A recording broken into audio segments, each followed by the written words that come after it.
Estem en l'Associació per a Joves TEB, és una entitat que ja porta 24 anys aquí al barri del Raval, estem al carrer Salvadors. A l'entitat fem moltes activitats, tant per joves com per adults. Fem formacions, activitats més de lleure i treballem molt amb les noves tecnologies.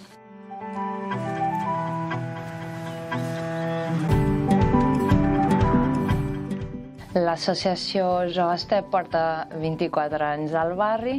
Va començar per un grup de joves i educadors professors del barri. Fa 24 anys no hi havia gaire recursos o espais pels joves perquè poguessin reunir-se i fer les seves activitats. I des d'allà s'ha anat desenvolupant, sobretot amb la línia de les noves tecnologies, perquè va començar a treballar el tema de la ràdio, de la música, i es va transformar en un punt òmnia.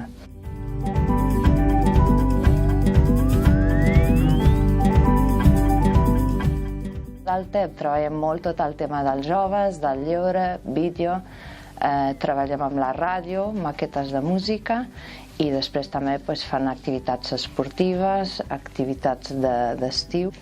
A part d'això, treballem molt tot el que són temes comunitaris, intentem que els joves puguin involucrar-se en les activitats del barri i que tinguin també un paper protagonista en el que es fa al barri. També des de l'Associació per a Joves TEB va néixer la xarxa ciutadana dels veïns del Raval, que ara compartim el mateix espai amb Ravalnet, que és una altra entitat, i al llarg dels anys hem anat agafant més força i més enllà d'activitats de lleure hem començat a treballar temes de formació, inserció laboral amb adults.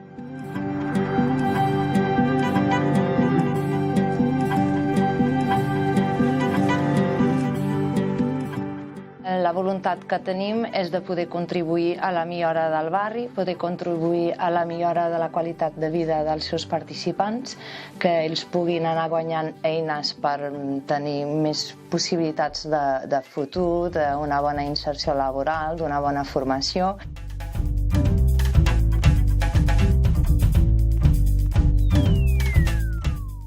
Nosaltres funcionem de forma assembleària. Els joves són els que se'ls dona el paper de començar les activitats, pensar quines volen i adonar-se de quins recursos són necessaris per portar endavant aquestes activitats.